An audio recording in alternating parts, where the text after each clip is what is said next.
Yan, habang nag-aantay sa presidente ng Alliance, ayan yung kanyang alaga. Ang cute, di ba? Ito yung aming parang pag napupunta ako rito, ito yung laging pwesto ko dahil dito ko siya lagi kinakausap. Yan, kung may mga kailangan ako, nandiyan.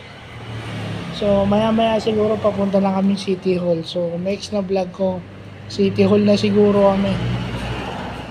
O, yan, yung cute niyang Shih Tzu na lalaki.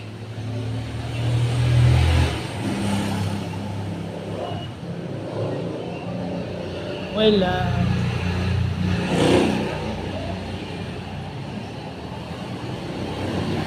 first time in a while, tayo kami nagganito ulit. Pero this time, may alliance na. Parte na ako nung NGO na yun. So, yun lang po.